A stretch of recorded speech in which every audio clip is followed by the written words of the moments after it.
Voilà, bonjour tout le monde. Donc, comme l'a dit Arnaud, moi je suis donc François Hardy, je travaille à la Haute École Charlemagne à Liège, dans la section AEC Sciences Humaines, et donc je suis en charge de la formation en histoire et didactique de l'histoire des futurs enseignants du degré inférieur de l'enseignement secondaire.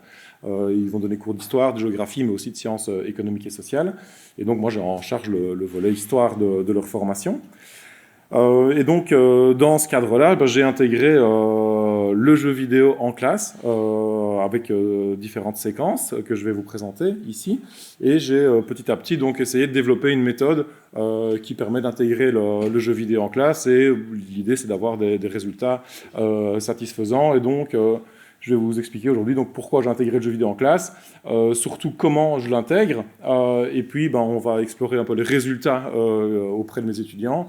Et puis j'évoquerai peut-être quelques pistes vers l'avenir par rapport à mon travail ou par rapport à l'intégration des programmes du tronc commun. Voilà. Alors pourquoi intégrer le jeu vidéo en classe d'histoire? On a déjà eu une conférence sur le sujet, donc je ne vais pas trop m'étendre. En tout cas, je peux aussi répondre à pourquoi je ne le faisais pas avant. J'étais un peu dans cet état de panique dont parlait Julien. Je me disais que ça allait prendre du temps, que moi je ne jouais pas, donc il fallait de toute façon que j'achète du matériel et que je m'investisse là-dedans, ça allait avoir mauvaise presse, et donc c'est pas quelque chose que j'explorais.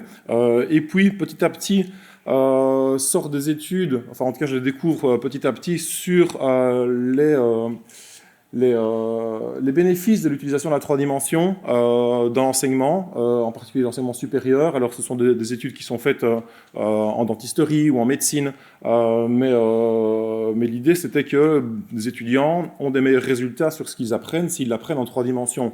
C'est aussi le cas dans la formation des adultes. Et donc je me disais, la 3 dimensions, il faut que je l'intègre. Alors je l'ai intégré, la 3 dimensions, avec la réalité augmentée, un peu de réalité virtuelle. Et puis est venue cette idée du jeu vidéo parce que y a pas mal de jeux vidéo qui modélisent en 3 dimensions, rendent donc concret ce qui est souvent fort abstrait pour les élèves. Et donc je me suis dit, je vais essayer d'aller chercher la 3 dimensions dans les jeux vidéo. Et c'est là que j'ai commencé à explorer le sujet. Et puis par ailleurs, certaines études tendent à démontrer aussi que l'utilisation du jeu vidéo peut permettre aussi le développement de certaines compétences, et qu'on n'est pas uniquement dans des questions d'addiction ou de fatigue.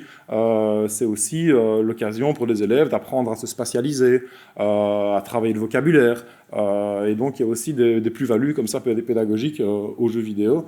Et ça, quelque part, ça m'a rassuré. Et puis à ce moment-là, on commence un petit peu à aller chercher les informations chez les spécialistes, et on nous parle ici, comme c'était le sujet de la conférence précédente, des plus-values, des qualités pédagogiques et éducatives et motivationnelles de l'intégration du jeu vidéo en classe. Et donc du coup, je me suis lancé. Alors, le dernier frein qui me restait à lever, c'était justement l'approche négative du jeu vidéo en classe d'histoire des historiens ou des amateurs d'histoire. Donc, curieusement, j'ai repris aussi le même argument ici de Mélenchon, mais il n'est pas du tout le seul. C'est que globalement, les historiens et les professeurs d'histoire disent le jeu vidéo, il est intéressant, mais ce n'est pas un objet, comme ça a été dit, ce n'est pas un objet d'enseignement, c'est un objet de divertissement, et c'est intéressant de l'intégrer en classe pour le critiquer.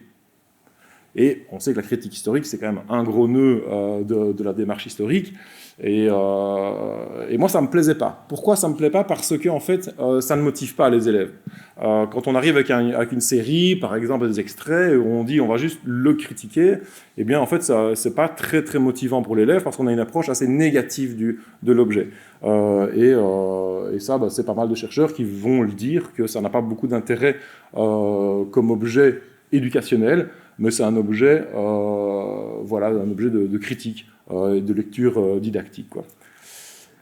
Et puis, j'ai tombé sur ces deux chercheurs, Balella et Mundi, qui, eux, développent une méthode, des étapes, en 4 étapes. Et ce qui m'a étonné, ce qui m'a frappé directement quand j'ai vu cette méthode, c'est que l'analyse critique, elle arrive en 4e position, en dernière étape. Et là, ça a commencé à me plaire, parce que pendant les 3 premières étapes, on va se plonger dans l'histoire, on va visiter, on va découvrir des lieux, et on va pouvoir avoir du plaisir, sans être dans l'aspect négatif, quoi. Et le jeu, et en fait, globalement, l'idée de la méthode, c'est on va garder la critique quand elle vient à nous, quand on relève des écarts avec la réalité historique, et puis on y reviendra à la fin. On va lister tout ça en conclusion de l'utilisation du jeu vidéo. Et c'est là-dessus que je suis parti. Donc, au départ, j'ai commencé avec Assassin's Creed, comme tout le monde, c'est le cas que je vais présenter aujourd'hui, avec la Grèce, avec Athènes, au 5e siècle. Et Athènes était tellement bien modélisée quand j'ai vu ça dans les trailers que c'est là que je me suis dit, bon, ça y est, il faut que j'achète une console, il faut que je joue, il faut que j'essaye. Et puis, effectivement, on passe vite une centaine d'heures sur le jeu. Alors que je n'avais pas joué pendant 20 ans aux jeux vidéo, même sur mon smartphone, je ne joue pas, pour découvrir ce qu'il y a d'intéressant à utiliser dans les jeux. Je reviendrai sur les différentes utilisations des autres jeux que je mets en place en classe. Alors, l'important quand on intègre le jeu vidéo en classe, c'est d'abord de choisir un jeu qui nous plaît, où on aime, je sais pas, on aime les décors, on aime la narration, on aime l'ambiance qu'il dégage, et on aime aussi les contenus qui sont présentés. Et donc pour ça, il faut y jouer. Il faut y jouer. C'est très difficile d'amener le jeu sans y avoir joué parce que au départ, on va devoir expliquer aux élèves comment on se balade. Et puis il va falloir surtout aussi, c'est le premier point que j'ai mis, c'est sélectionner les éléments historiques les plus fiables. Je vais essayer, moi, dans ma méthode, d'amener les élèves sur ce qui me paraît le plus collé à la réalité historique, ou en tout cas ce qu'on pense qu'elle était, pour éviter un maximum de donner de mauvaises représentations à l'élève. Parce que ça arrive, dans certains cours, on part de fausses représentations dans différents cours et différents sujets, et puis on remarque qu'à l'évaluation, les élèves ont gardé ces fausses représentations qu'on présentait en début de cours, en début de séquence, qu'on a tenté de démonter pendant 2-3 séances. Et donc j'ai assez peur pour l'instant avec ça, avec les écarts avec la réalité historique, et donc je vais essayer d'amener, de prendre par la main les élèves dans des endroits qui ne vont pas leur donner trop de mauvaises représentations. Mais on va toujours devoir quand même avoir un regard critique, mais ça j'y viendrai par la suite. L'autre idée, c'est de jouer aussi pour enlever les scènes violentes, parce que la plupart des jeux que j'utilise, comme vous voyez au niveau des PEGI, 18, le deuxième c'est 18 aussi, 16, non, c'est tous 18. Quoi. Donc moi, l'idée c'est l'enseignement secondaire, donc de 12 à 15 ans, donc il va y avoir un frein. Alors le frein, premièrement, c'est expliqué, moi je peux peut-être répondre à monsieur aussi, c'est que dans les raisons du classement en PEGI 18 de ces jeux-là, c'est globalement la violence. Et la violence, eh bien, en tant qu'enseignant, on va l'éviter dans le jeu. On va trouver des stratégies et choisir des moments pour éviter les scènes violentes. Moi, il est hors de question qu'il y ait des scènes qui aient engendré le classement en PEGI 18 qui soient diffusées en classe. Et ça, je pense qu'il faut l'expliquer aux parents, et un petit courrier avant la séquence, c'est intéressant, où leur enseignant explique sa démarche, il n'y a rien à faire, c'est toujours communiquer, justifier sa démarche. Et l'idée, c'est quand même d'apprendre des contenus historiques, et puis aussi d'avoir un développement d'une forme d'éducation aux médias dans l'analyse critique du jeu. Il faut jouer donc pour connaître les commandes de base, il faut peut-être aussi, moi je trouve, équiper le personnage de manière crédible et pacifique, et donc moi je transforme, quand ce sont des jeux trop violents, je transforme le jeu dans des stratégies plus d'évitement de la violence, plus des jeux d'infiltration, plus que des jeux d'affrontement. Et donc, c'est là le côté ludique que je peux garder éventuellement en classe, justement pour éviter cette violence. Et puis, il faut gérer ses sauvegardes aussi. Et puis, il faut créer un nouveau scénario parfois, parce que les jeux durent parfois 100, 150 heures. Hein. Donc, on ne va pas passer 150 heures en classe. Donc, suivre la trame du scénario, c'est parfois pas possible, parce que on prendrait le scénario au milieu, ça aurait ni queue ni tête. Donc, assez souvent, moi, je réécris un scénario pour développer une nouvelle mission qu'on va réaliser dans le jeu. Et puis, voilà. Puis, il faut bien aussi penser à son matériel. Bien. Alors, comment ça se passe concrètement en classe ? Ce dont j'avais peur aussi, je me dis, j'intègre le jeu vidéo en classe, il faut que chacun puisse jouer. Donc, ça veut dire qu'il me faudrait 24 PlayStation en classe. 24 écrans, 24 CD, enfin, c'est pas possible. Mais il y a aussi des méthodes qui je crois que Julien appelait ça le let's play, c'est ça, où on a un écran pour toute la classe, une console, une manette. Et ici, c'est chaque fois un élève qui joue et tout le monde regarde l'écran. Tout le monde n'est pas obligé de jouer. En fait, je me suis déchargé de ça parce que dans mes objectifs d'apprentissage, il n'y a pas jouer aux jeux vidéo, apprendre à jouer aux jeux vidéo. Pour moi, c'est pas une compétence que je travaille. Joue, prends la manette qui veut. Et en général, je demande un volontaire. Et puis, alors aujourd'hui, c'est assez masculin au niveau des orateurs, mais c'est autant les filles que les garçons. Je crois que dans les études, d'ailleurs, dans le public, le jeu vidéo est à sa place aussi bien chez les filles que chez les garçons, donc il n'y a pas de... c'est pas parfois une question qu'on me pose, est-ce que c'est pas un peu trop genré comme activité? Mais non, en fait, pas du tout. Et puis, celui qui a fini... Celui qui joue, il joue en général, il fait une étape, ça va durer 10 minutes ou un quart d'heure, et puis après, il passe la manette à qui veut. Je dis, je donne la première fois la manette à un élève, et puis je lui dis, c'est à toi de donner la manette à quelqu'un, soit tu lui proposes, et il accepte ou pas, ou il y a des volontaires. Alors donc j'ai le jeu, qui est diffusé sur un écran, comme celui-ci. Une console, une manette, et puis, en histoire, on a toujours un dossier documentaire avec des traces du passé et des reconstitutions d'historiens et les tâches qu'on demande à l'élève de réaliser. Et donc, c'est un peu la difficulté de ma méthode et pour ça, il faut que je prenne bien le temps d'expliquer, de bien centrer l'attention des élèves parce que ici, tout d'un coup, ils ont 3 points d'attention. Il y a le jeu, les documents, les tâches. Et ça, c'est quelque chose qui est parfois difficile à mettre en place chez les plus jeunes parce qu'ils ne sont pas habitués comme ça à faire un focus sur 3, à passer d'un élément à l'autre. Et donc ici, c'est pour ça que c'est important de bien accompagner l'élève, bien numéroter ses pages, ses documents pour essayer de l'accompagner au mieux. Et donc, on joue, on se balade, on réalise nos missions en classe avec, comme vous voyez, les feuilles, la manette et le dossier documentaire. Ici, le dossier documentaire, je le place sur les iPads parce que j'en ai en classe pour qu'ils soient en couleur et en bonne définition. Mais on pourrait tout à fait avoir un dossier documentaire photocopié, comme c'est encore le cas dans beaucoup d'écoles pour l'instant. Bien.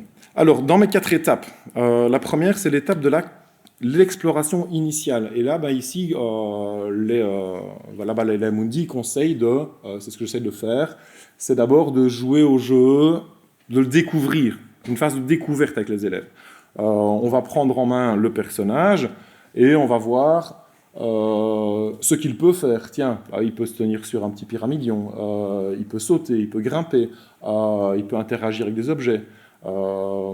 Quel type de jeu c'est. Et moi, je vais utiliser, en fait, pour l'instant, donc c'est un peu limité, c'est le départ de ma méthode, même si j'ai 7 séquences, c'est que je n'utilise que des jeux en monde ouvert, comme ceci, où on peut se balader complètement. Et tout ça est modélisé en 3 dimensions, et on peut se balader. Tout ce qu'on voit là, on peut y accéder. Et on comprend le jeu vidéo, et puis on va lire...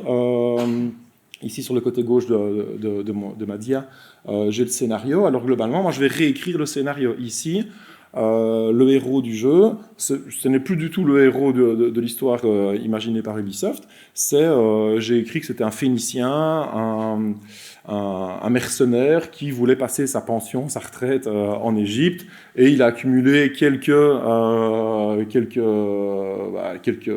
des moyens financiers pour s'installer, et il cherche, on lui a dit que l'Égypte c'était un bel endroit, il y est passé dans sa vie, il a envie de s'installer là-bas, et il va essayer de découvrir le mode de vie en Égypte pour bien choisir sa maison, comprendre ici, l'idée c'est de travailler un peu la terre aussi, de venir pour sa retraite, et puis de s'intégrer aussi aux coutumes religieuses, aux coutumes vestimentaires dans sa nouvelle vie, quoi. Donc c'est l'idée. Alors fatalement, ça peut paraître moins ludique que d'aller dégommer tous les ennemis ou récupérer des cartes, des objets, etc. Donc c'est là où effectivement il y a une petite limite dans le sens ça reste un jeu qu'on amène en classe et de toute manière à chaque fois, et ça on n'y échappera pas, quand l'enseignant il amène un jeu en classe, il dénature le jeu parce que le jeu il est conçu pour jouer, pour le plaisir, et l'enseignant il a un autre objectif en tête. Et donc de toute façon le jeu il est dénaturé, donc voilà, j'essaie de garder cette idée là. Ensuite l'exploration initiale, c'est de savoir où on est, où sommes-nous. Alors ici, très vite, évidemment, ils ont bien compris qu'on est en Égypte avec les pyramides, c'est assez facile. Mais la question, par contre, c'est quand sommes-nous? Alors, ici, on va découvrir une statue de Ptolémée XIII, et donc on se dit, tiens, c'est un pharaon, les dates de Ptolémée XIII. On peut découvrir aussi le phare d'Alexandrie, qui est reconstitué ici aussi. Et donc on se dit, ben voilà, on est à l'époque ptolémaïque, et ben on est déjà dans une première approche de l'histoire. On voit qu'Alexandrie est construite, et puis on peut commencer déjà à placer des bases sur l'époque de la recherche où nous sommes. On est bien en Égypte antique, mais une époque particulière qui est donc la fin de l'Égypte antique traditionnelle. Le lieu de recherche, et puis après, je développe aussi on reformule les missions qu'on va accomplir, quoi. Donc c'est par exemple découvrir comment s'habillent les Égyptiens à l'époque. Et donc la deuxième phase, c'est de repérer les éléments que l'on peut découvrir dans le jeu. Et ici, moi, je vais les prendre par la main dans des endroits où, pour moi, il y a des choses à découvrir et intéressantes, et c'est toujours en lien avec le programme.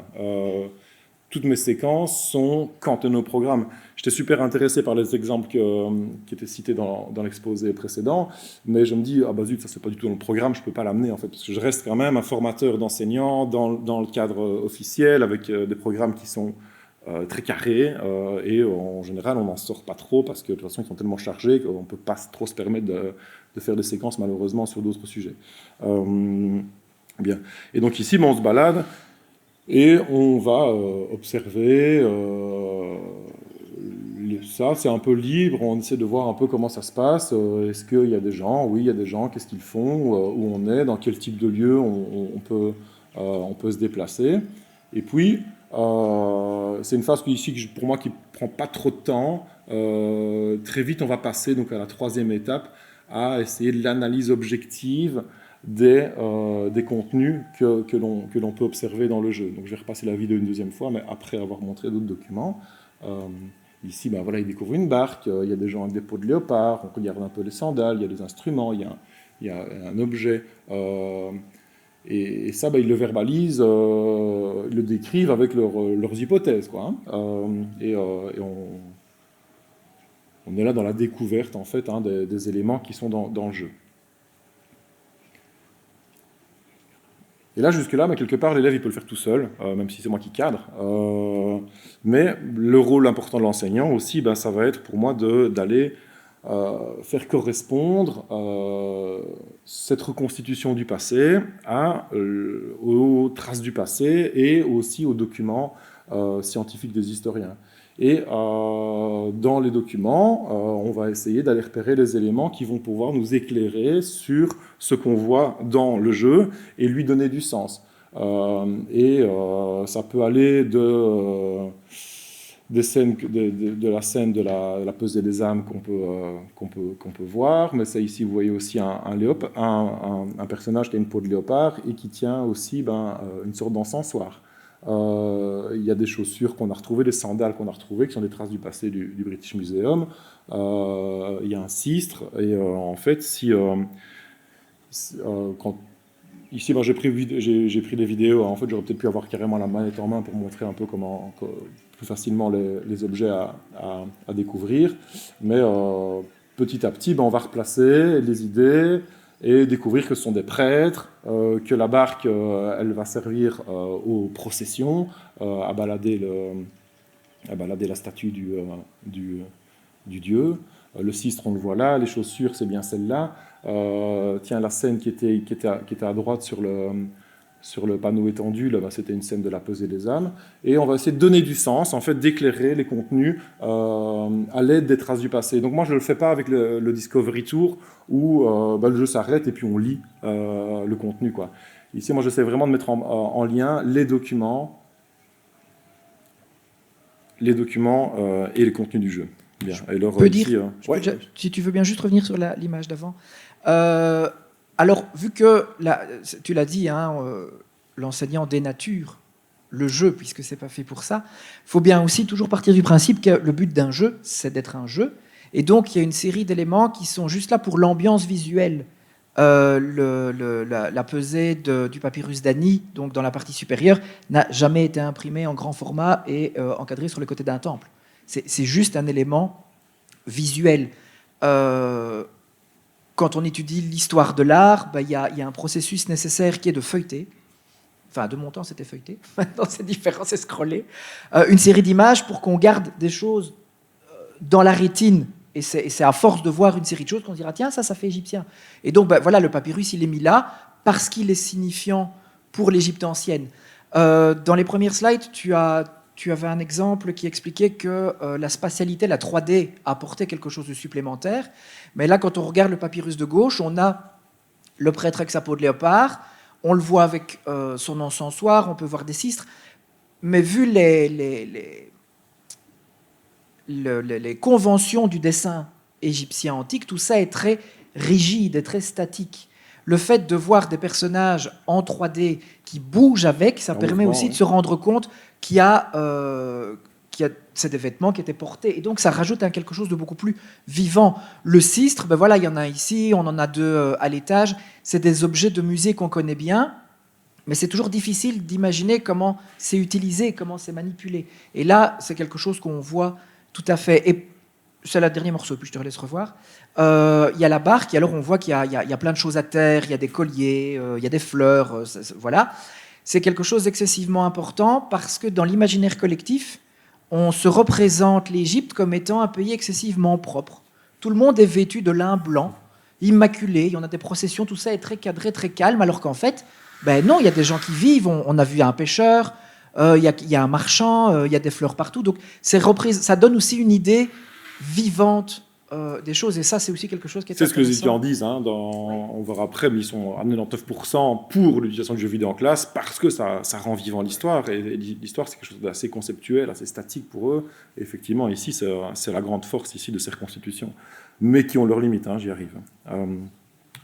Voilà, ici une barque de procession qui permet d'expliquer la barque que l'on a vue, et puis des travaux d'historiens aussi, et donc l'idée c'est de comprendre qu'on a l'entrée d'un temple, qu'il y a une cérémonie qui se déroule, et puis on a un plan, j'ai un schéma et un plan de temple qui vont nous permettre justement d'analyser la structure du temple égyptien. Et ça, c'est quelque chose qu'on fait traditionnellement, c'est voir un temple égyptien, comment est-ce qu'il s'organise.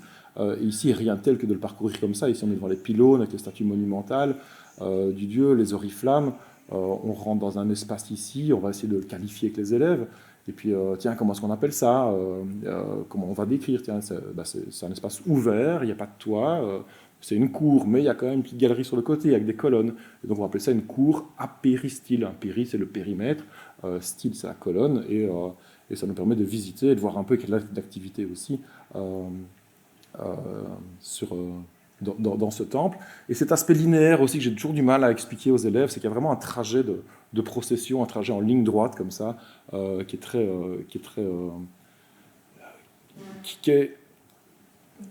très gai à parcourir, et c'est ça qui est important aussi, c'est que c'est vivant, mais on parcourt les lieux, et on les pratique, quoi, et on rencontre des gens, et voilà, c'est intéressant. On avait ici donc une salle hypostyle, un bassin de prière, et puis on arrive dans ce qu'on appelle le naos, qu'on a du mal toujours à illustrer aussi en histoire, et ici, voilà, le naos, c'est un petit espace où on va retrouver une niche avec la statue de la divinité ici.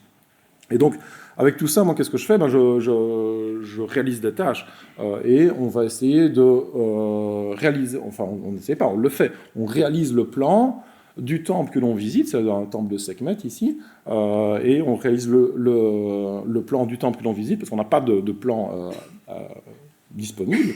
On le réalise avec les termes spécifiques des temples, et puis on fait notre allée. Donc ça, c'est mon corrigé, j'essaie d'arriver à ça avec les élèves, et c'est un peu la production. Alors, on observe donc les prêtres égyptiens, on décrit l'apparence des prêtres, parce qu'on en voit, les différentes représentations de divinités égyptiennes, donc les formes humaines, ou mi-humaines, mi-animales, ou complètement animales. Il y a les 3 cas dans la scène ici.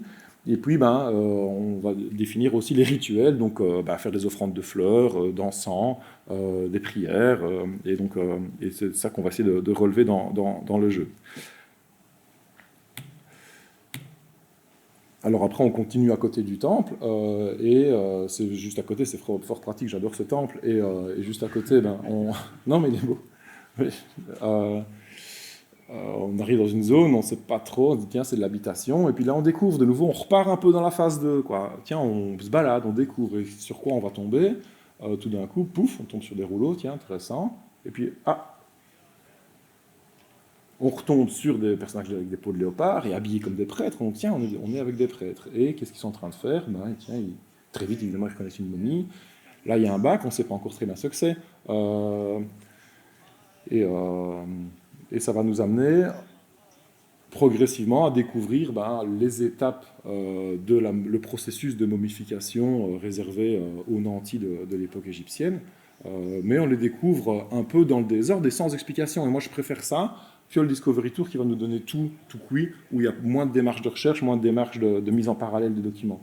Et ici, c'est intéressant, on passe pas mal de temps. Tiens, qu'est-ce qu'il est en train de faire là? Il y a pas mal d'objets sur la table à analyser. Il y a une activité du prêtre qui est assez précise. Il y a les 4 vases derrière qui sont ouverts. Et on va essayer de donner du sens à différents éléments et à différentes actions des personnages.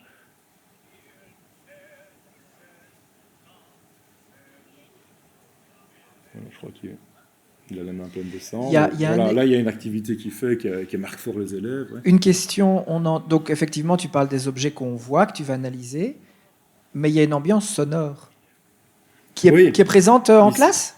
Oui, je mets le son en fond, mais ici, on n'a pas de son en même temps que l'image, mais il y a du chant, en fait. Mais ça, j'ai du mal. Moi, j'ai quand même beaucoup de limites en égyptologie, fatalement, parce que j'enseigne de la préhistoire au Golden Sixties, donc à un moment, c'est compliqué d'être spécialiste en tout. Mais c'est sur les contenus des chants. Je pense qu'on n'a pas le rythme, on ne sait pas très bien. On a sans doute les textes des prières, mais est-ce que c'est prononcé correctement pour l'époque? Ça, honnêtement, ça, je ne sais pas du tout, quoi. Donc, c'est des choses que j'évite un peu et où je dis je ne sais pas. C'est une bonne question, mais sans doute que non. Mais il faut bien habiller le jeu aussi. Voilà. Et là, on retrouve un peu un élément un peu crochu comme ça qu'on va retrouver sur d'autres documents. Et voilà. Et on continue, on passe comme ça d'étape en étape. On va bien regarder ce personnage-là aussi. On y reviendra par la suite. Là, on a des rouleaux. Alors, on met les hypothèses. Ce sont sans doute des rouleaux. Ils sont en quelle matière? Ils sont en lin. Et puis, on va en faire des bandelettes pour les momies. On ne crée pas des bandelettes, par exemple. On crée des rouleaux qu'on va découper. Et on essaie de comprendre les différentes étapes. Mais alors, on ne sait pas encore vraiment dans l'ordre chronologique. Elles apparaissent un peu comme elles viennent dans le jeu. Et comment se baladent les élèves aussi. Parce que moi, je les laisse se balader. Donc, parfois, ils commencent par un endroit, parfois par l'autre. Parfois, on fait la momification avant le temple. Ça, c'est un peu en fonction de eux où ils se baladent, même si j'essaie quand même de les diriger pour ne pas se perdre dans le jeu non plus.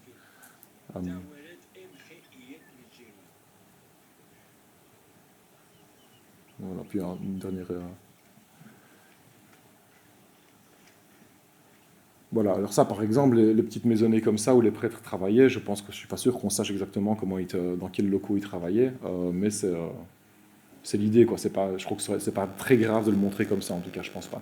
Et puis on arrive ici, donc voilà, dans cette étape-là, qui est en fait la première étape. Ici, on circule, mais on voit ça, et c'est en fait la première étape de la momification, quelque part, et on la voit en dernier. Donc, on a besoin donc de documents du rôle de l'enseignant pour aller redonner du sens à tout ça. Et puis on a ici un sarcophage qui est quelque part une des dernières étapes, en tout cas, du travail des prêtres à ce moment-là. Et donc, pour remettre tout ça dans l'ordre, évidemment, on part tous, comme tous les profs, on part du texte d'Hérodote qui décrit le processus de momification où on a les étapes dans la chronologie et ensuite, avec les documents qu'on a dans le cours, on essaye de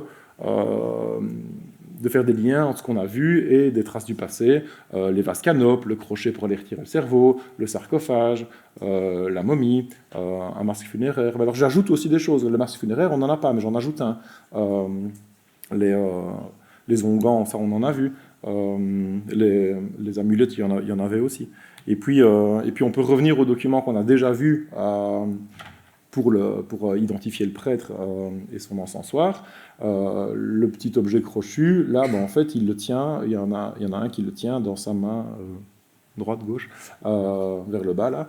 Et tiens, c'est un objet que le prêtre va utiliser effectivement. Alors, est-ce ça a du sens qu'il soit là au moment où on ouvre le corps? Je ne crois pas, mais en tout cas, c'est un objet qui existe et qui appartenait au prêtre. Et l'objectif du coup, c'est d'écrire les étapes de la momification. Ça, c'est ma structuration. Ici, on observe, on discute et on analyse ensemble. Et puis, on va redécrire les étapes, mais ça, je ne peux pas le faire en observant parce qu'elles arrivent dans le désordre.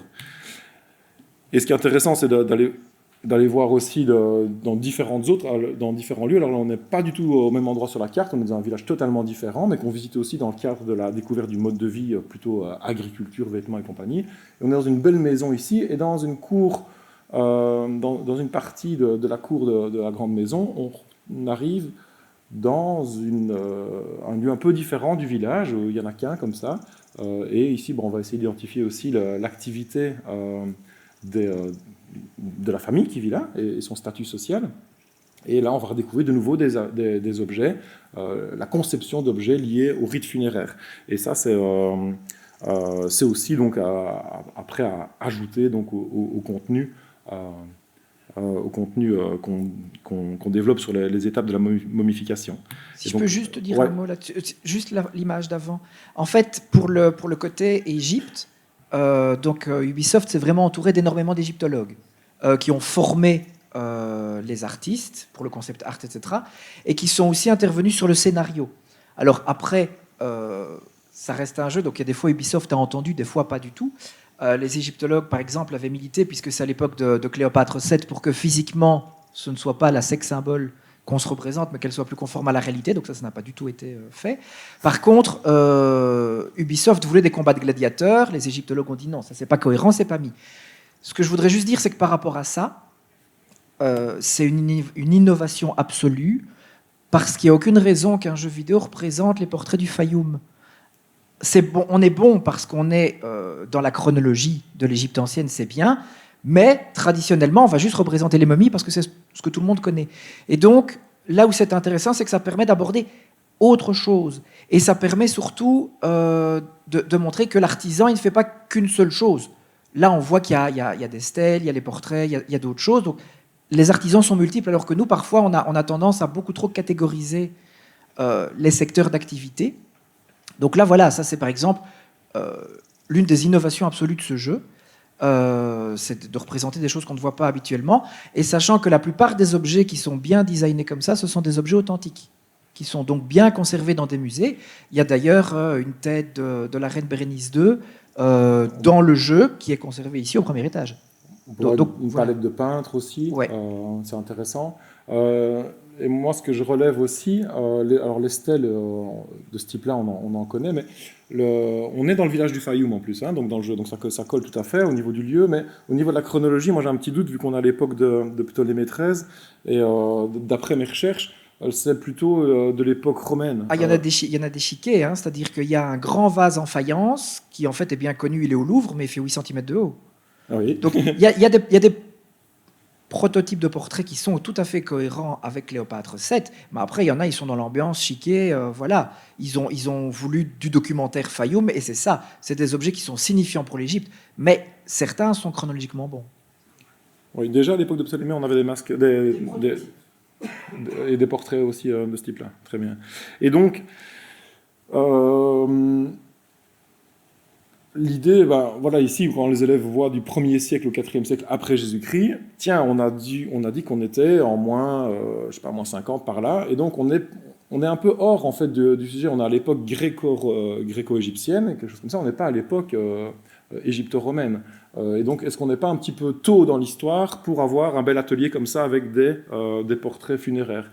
Et donc, ici, c'est pas grave, on n'a pas donné une mauvaise représentation de l'histoire, mais on s'est dit, tiens, en fait, les concepteurs du jeu, ils n'ont pas fait une erreur, ils l'ont placé pour nous.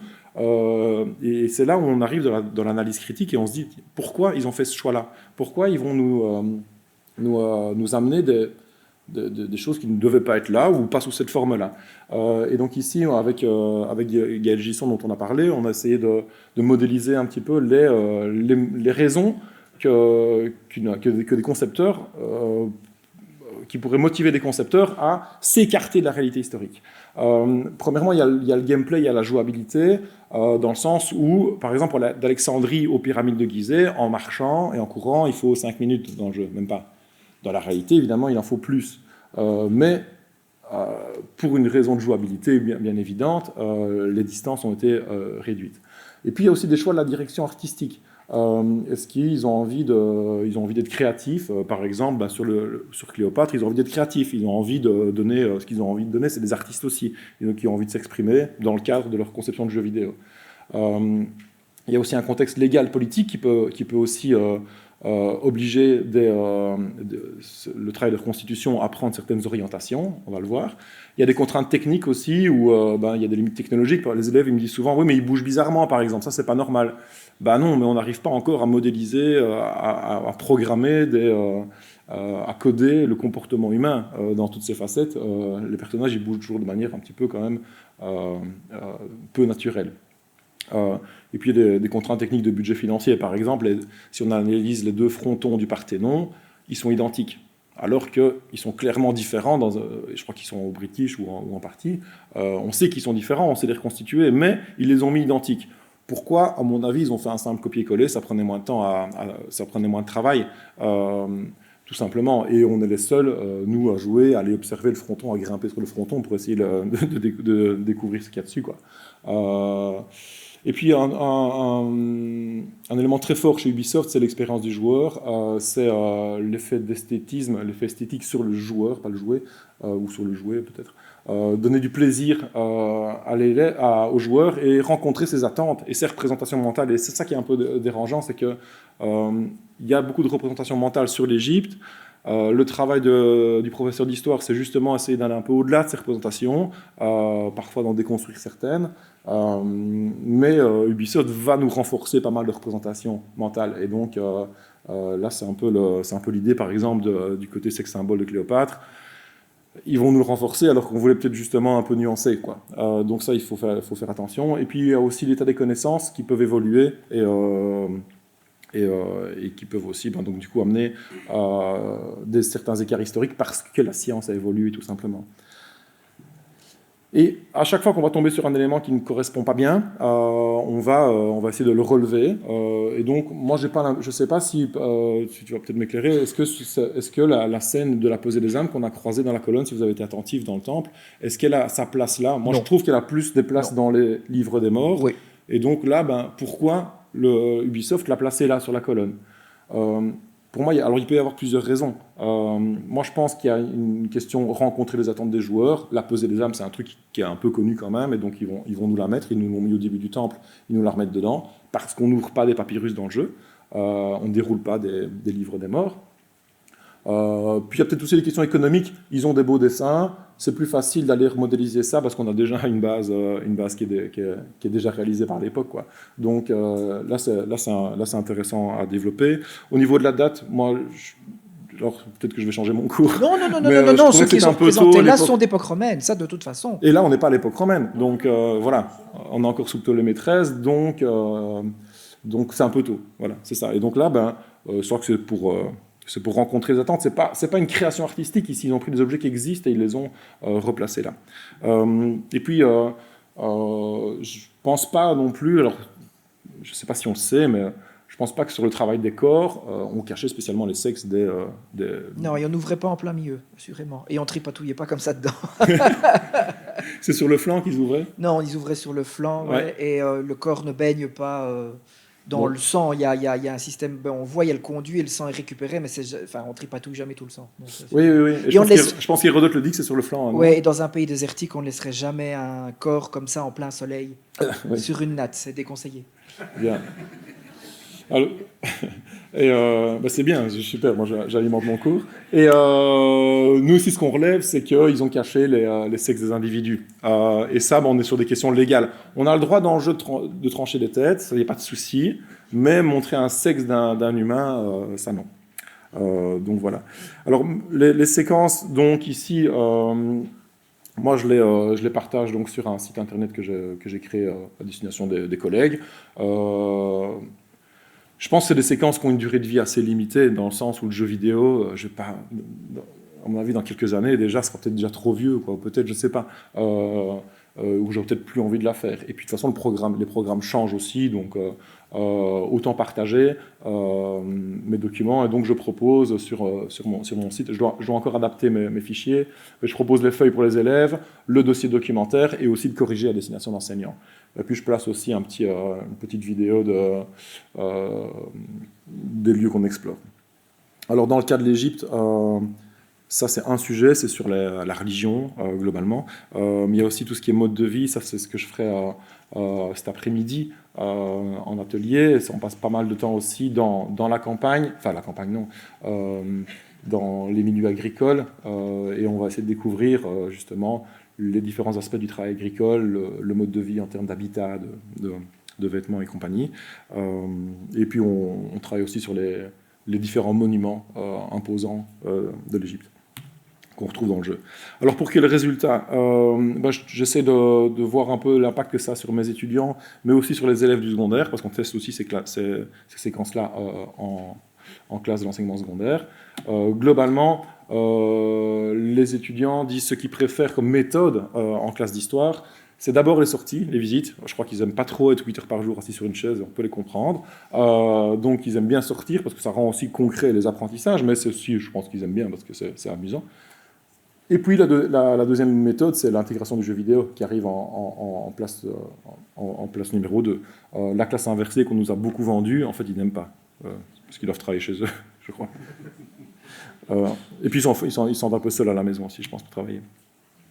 Pourquoi est-ce qu'ils aiment bien parce qu'ils trouvent ça ludique, amusant, alors que moi c'est justement ce que j'ai peur, c'est de casser ce côté ludique, mais ça ressort dans les enquêtes, donc ça c'est plutôt chouette. Et en deuxième position, moi c'est instructif, pédagogique, didactique, et là c'est gai parce qu'ils ont compris qu'on apprenait des choses et ils ont le sentiment de bien apprendre. Et donc là pour moi il y a beaucoup de motivation parce qu'ils trouvent ça amusant et puis ils ont le sentiment d'efficacité.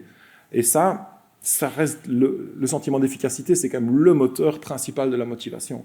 Du coup, on a des séquences qui sont quand même très agréables parce qu'elles passent vite et on est baigné dans une ambiance comme ça. C'est vraiment agréable en tout cas comme séquence à animer. Et donc, ils sont tous persuadés que le jeu vidéo a sa place en classe d'histoire.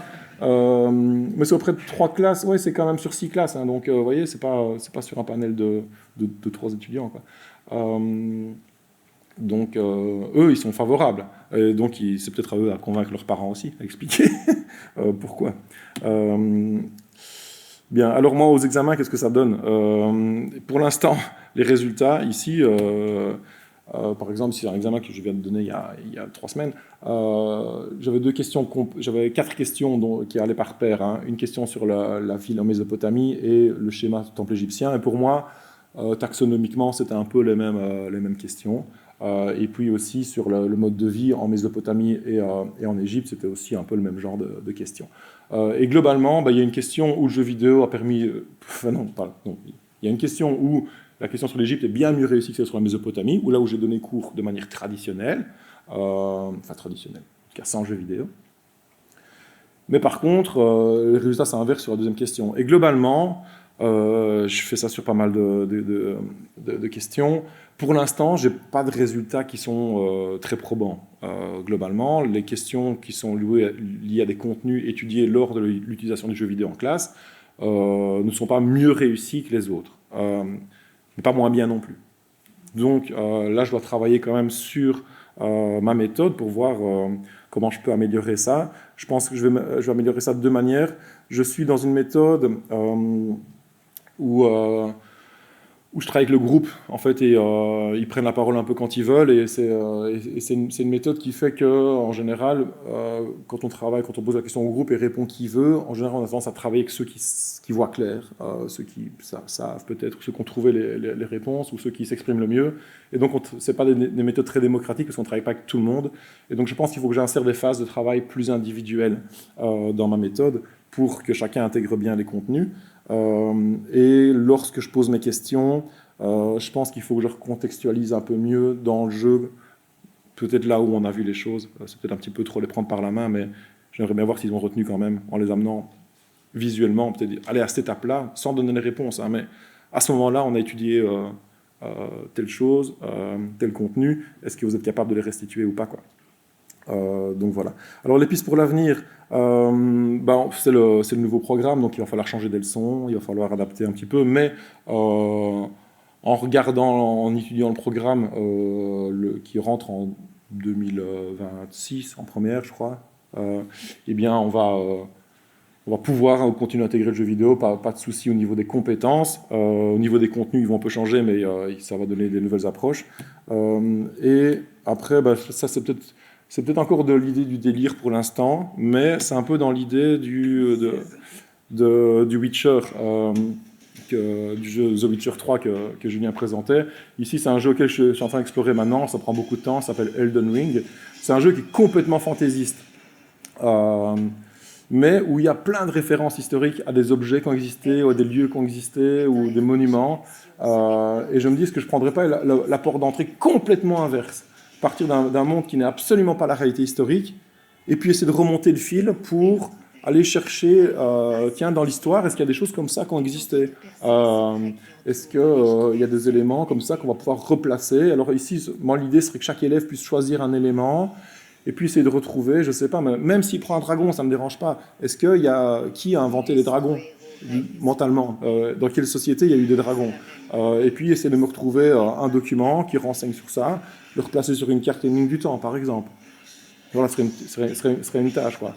Alors tout n'est pas exploitable, évidemment, mais je ne sais pas, moi, on voit un peu des grands ponts comme ça. Il y a des choses qui nous parle en tant que prof d'histoire, en tant qu'historien. Comme disent les jeunes, nous, on a la ref. Mais est-ce que... moi, c'est les aider, justement, à aller chercher la ref, quoi. Les concepteurs, ils n'imaginent pas tout de A à Z. Ils se nourrissent, et un artiste, il se nourrit toujours de ce qu'il a vu. Et donc, c'est de faire le lien. Alors là, c'est vraiment... on approche le jeu dans sa conception artistique. Et je sais pas, j'ai envie de partir là-dessus, mais c'est peut-être encore un peu de l'ordre du délire. Mais je crois que ça a exploré. Voilà, je sais pas si je suis... C'est fini ? Terminé, ouais. Sinon, globalement, pour les autres questions de recherche, c'est le fonctionnement de la démocratie athénienne au 5e siècle avant notre ère. Là, je reste à Athènes tout le temps, et on visite les lieux de la démocratie, on va sur l'Apnix, on va sur l'Agora, on va au Parthénon... et on visite, on parcourt les lieux de la démocratie, ça donne vraiment du sens au sujet. Assassin's Creed Valhalla, là on est sur le développement des villes au Moyen-Âge avec des traces gallo-romaines, germaniques, mais aussi normandes, et on étudie. Finalement, c'est pas si mal reconstitué comme ça. Au départ, ça paraît fort fantaisiste, et puis on retrouve beaucoup d'éléments intéressants dans le jeu, et c'est assez gai. Un jeu qui n'est pas polonais, celui-là, il est tchèque. Ben oui, ils sont bons, en Europe centrale. Kingdom Come, alors là c'est vraiment quasi une reconstitution historique parce que le jeu est même un peu pagué tellement il est réaliste, quoi. Mais en même temps, bah oui, il faut dormir, il faut se laver, il faut manger tout le temps, comme dans la vraie vie, quoi. Mais il y a beaucoup d'historiens qui ont travaillé dessus et je crois qu'ils ont fait un gros travail de reconstitution. Et donc, c'est vachement impressionnant, c'est super gai. Uplectel, studio bordelais, français donc. Ici, un magnifique monastère cistercien que l'on découvre, mais alors dans un contexte différent parce qu'on est en pleine grande peste, en pleine guerre de 100 ans. Mais c'est le jeu qui marche le mieux. Alors pourquoi est-ce qu'il marche le mieux? Parce que ici, j'ai pas de monde ouvert où je peux recréer le scénario. On va pas où on veut dans ce jeu-là. On est obligé de suivre la trame de l'histoire. Alors c'est tout en 3 dimensions, mais on suit un parcours. Et j'ai pas le choix. Et il y a des obstacles à un moment. Et il y a des gens à qui il faut parler. Et donc là, je dois suivre la trame. Quand j'ai écrit mon scénario de départ, je reprends le scénario du jeu. J'explique qui est Amicia et qui est Hugo de Rune, qui sont-ils et qu'est-ce qu'ils font là. Et c'est le jeu qui, non seulement il est très bien, donc il met dans une grosse ambiance, mais c'est le jeu qui fonctionne le mieux parce que c'est le moins dénaturé. On suit la trame de l'histoire à ce moment-là. Et ça, il faudrait que j'arrive un peu plus à rentrer dedans, mais c'est pas toujours facile. Un jeu qui me paraissait complètement fantaisiste, c'est Far Cry Primal, mais finalement je m'y suis mis parce que j'ai vu qu'il y avait des historiens qui avaient bossé dessus, enfin des préhistoriens. Voilà, le tigre avançable à côté de l'humain avec sa torche allumée, ça me rendait fou déjà, je me dis je veux pas jouer à ça. Mais au final, le campement mésolithique, il est bien, et les humains qui sont bien, avec la peau noire, c'est identifié comme ça, le contenu du camp et des personnages, le lieu en abri sous roche comme ça, en fait, ça reprend les résultats des dernières recherches sur le sujet, donc c'est vachement intéressant. Le Uplectel, le deuxième épisode, là on est à Arles, toujours à la même époque, et on est sur une foire commerciale internationale médiévale, et donc c'est toute la question du commerce au Moyen-Âge, à la fin du Moyen-Âge, et on visite une halle où il se passe une foire, c'est super gai. Et voilà, c'est à peu près ce que je propose pour l'instant à mes élèves et un peu les pistes que je vais développer. Je pense que j'ai fini. Merci.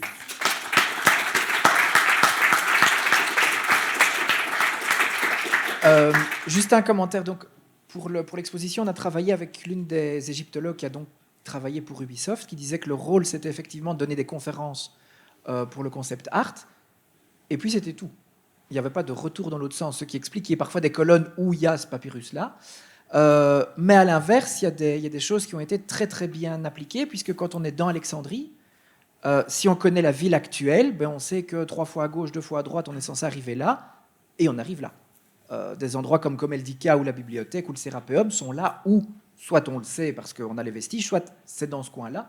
Donc ça, c'est bien fait. Mais voilà, après, c'est la liberté des artistes de faire ce qu'ils veulent ou pas, sachant qu'il n'y avait pas qu'un seul studio. Hein. Il y avait un studio en France, il y avait un studio aux États-Unis, il y en avait un... Au Canada aussi, je oui, pense. Oui, il y en a vraiment un peu partout. Et ils se sont vraiment divisés les zones. Et après, ça dépend comment... Mais par exemple, Alexandrie, j'ose pas le faire, moi. Enfin, j'ose pas le visiter parce que quand on voit la bibliothèque d'Alexandrie, voilà, elle est reconstituée. Mais est-ce qu'on a les éléments archéologiques pour pouvoir la reconstituer? Celle d'Alexandrie, non, mais ils sont partis sur des éléments d'Éphèse ou d'autres en disant ça. Au moins, c'est pas des rangées de bouquins. Au moins, c'est déjà ça, c'est des rouleaux de papyrus. Donc déjà là, ça, c'est grandiose. Mais ce qu'il y a d'intéressant aussi, et c'est comme tu le disais pour d'autres, c'est pourquoi est-ce qu'ils ont renforcé certains clichés. Et là, on est dans la réception, mais là, c'est pour tout ce qui est heroic fantasy. Pourquoi est-ce que quand on voit une tour crénelée ou un pactage de nains, ça fait médiéval? Et là, c'est la même chose. Il y a la statue de Sekhmet colossale qui est là devant. Non, jamais. Mais je pense qu'il n'y a même pourquoi, pas de temple de Sekhmet comme ça. Mais, il n'existe pas, ce temple-là. Non, mais ça fait un hybride, enfin vous le verrez à l'étage, un hybride, ça fait égyptien. Et donc ça a été mis là. Il y a une série d'éléments qui sont mis là pour le confort du visiteur, du joueur, parce que le joueur veut rencontrer, veut voir certaines choses. Et ça, c'est dans toutes les productions commerciales, même au cinéma. Si Moon Knight, tout d'un coup, décide de mettre un gros Anubis et une pesée de lames, c'est parce que les gens pensent à ça. Oui. Donc là, mais là, la statue de Sekhmet, elle ne fait pas penser au temple d'Hatshepsut, par exemple On a des Sekhmet grandes, mais pas cette stature-là, et jamais la divinité n'est représentée en statue de vent, c'est le roi. Mais voilà, c'est des raccourcis parce que le visiteur veut voir ça de toute façon. Mais la statue en elle-même, si on la prend en elle-même... Ah, elle est bonne. Elle est tout à fait bonne, c'est les proportions qui sont pas bonnes. Ok, et c'est pour ça que je pose la question de à quoi ressemble la divinité. Ah non, ça oui, ça c'est tout à fait bon, mais c'est juste pas là et pas voilà. Et alors, non, on ne traverse pas un petit bassin sacré quand on marche, on fait le tour. Voilà, ça on ne fait pas, ça ne fait pas. Est-ce que quelqu'un a une question plus intéressante que moi?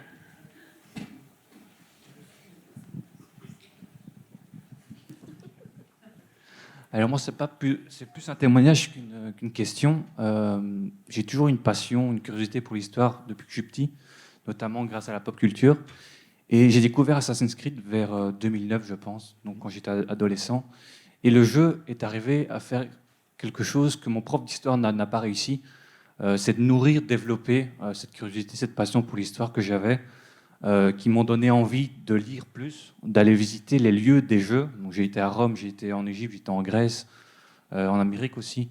Pour revoir les lieux Pour revoir les lieux, oui. Notamment dans le 2, on voit Rome sous la Renaissance italienne. Et il y a encore pas mal des bâtiments qui sont là. Donc, c'est vraiment très intéressant. Et donc, mon prof d'histoire me proposait une histoire qui était un peu trop limitée, trop cadrée. Et donc, j'y ai pas trouvé mon compte. Et notamment grâce à ces jeux, j'ai suivi des études d'histoire après. Et maintenant, aujourd'hui, je suis historien. Je travaille dans un musée et c'est grâce aux jeux et pas à mon prof d'histoire. Donc, je suis vraiment heureux que les profs d'histoire actuels maintenant commencent à introduire les jeux dans leurs cours parce que c'est quelque chose qui a un peu guidé mon parcours professionnel et qui Oui, c'est cette idée d'amener, tu l'as dit, d'amener vers un questionnement et l'histoire. En fait, tu prends un petit bout et puis en fait, tu tires le fil. Il s'arrête jamais, le fil. Donc à un moment, on doit arrêter le cours, mais c'est gai, quoi. La question tient de la place de la statue, que c'était pas une divinité, c'était que des rois. Zut, j'y ai jamais pensé, j'ai jamais dit. Mais voilà, on apprend toujours et ça amène à faire des recherches. Et c'est un peu l'idée que j'essaie d'amener auprès des jeunes, quoi. Ouais, tout à fait. C'est très bien, bravo. Pour ce qui est de mon intervention, c'est pas non plus une question, mais plutôt deux réflexions. Tout d'abord, la première, vous vous interrogiez sur l'aspect musical. C'est vrai qu'aujourd'hui, on ne s'imagine pas un jeu vidéo sans aspect sonore, forcément. Mais dans le cas de l'Égypte antique comme de la Grèce antique avant l'époque impériale, on a une idée assez précise du son que faisaient certains instruments. Je pense notamment aux zoloi, aux sistres, etc. Mais on a vraiment perdu cet aspect de compréhension de la théorie musicale. On a effectivement des traités, je pense à Aristoxène de Tarente ou à Athénée de Naucratis, mais on ne les comprend pas. C'est vraiment des valeurs qu'on n'arrive pas à interpréter aujourd'hui avec notre notion de théorie, de rythme, de fréquence de notes. Donc effectivement, on peut peut-être créer une musique avec des sons d'instruments tels qu'ils étaient à l'époque, mais on ne peut pas créer à ce jour une musique théoriquement... oui, tout à fait. Voilà. Et si vous voulez vous intéresser à ça, je vous invite à lire les travaux d'Annie Bélis, qui est une historienne française musicologue qui travaille essentiellement sur cette période-là. Pour ma seconde réflexion, vous parliez d'Elden Ring et je pense, comme vous, que pour un cours purement d'histoire, il s'agit peut-être d'un jeu un peu trop fantaisiste. Néanmoins, dans le cours d'histoire dédié aux techniques et aux professionnels, il me semble qu'il y a un passage sur les héritages culturels. Comme vous parliez de références, etc. Ouais, voilà, et je pense que c'est plutôt dans ce chapitre d'héritage culturel qu'on peut vraiment traiter ces jeux plus fantaisistes qui ont des refs historiques comme Elden Ring, je pense à Skyrim, Final Fantasy, etc. etc. Voilà. Oui, tout à fait. Et pour la question de la musique, en fait, effectivement, moi, je m'arrête à décrire les instruments, les citer, tiens, instruction des instruments avant, percussion, machin, et puis dire aussi la place, tiens, il y a de la musique dans les rythmes religieux aussi, quoi. C'est quelque chose d'assez vivant, avec des musiciens, des musiciennes aussi, qui sont là. Et alors, par contre, sur le contenu musical, je ne suis pas du tout formé pour, et je crois qu'on a un peu des limites aussi, donc on est dans la reconstitution artistique ici, je pense, semi-artistique en tout cas, quoi. Pour tenir le timing, on va juste encore prendre une question. Ok. Vous pourrez parler après. Oui. J'ai une double question. Donc, la première est, comme finalement, ce qu'on voit, c'est surtout des vidéos. Est-ce qu'il y a une réelle plus-value à utiliser le jeu réellement ou à utiliser les vidéos, comme vous nous les montrez? Et la deuxième est, quelle est la légalité si j'utilise ces vidéos en classe, etc. On peut utiliser les vidéos, hein, Julien l'a présenté, il dit que c'est une méthode. Moi, je préfère avoir la manette en classe parce qu'on se balade, et c'est l'élève qui se balade, et puis on prend le temps aussi. Ah, tiens, on a vu quelque chose, et on y va. Et on s'intéresse.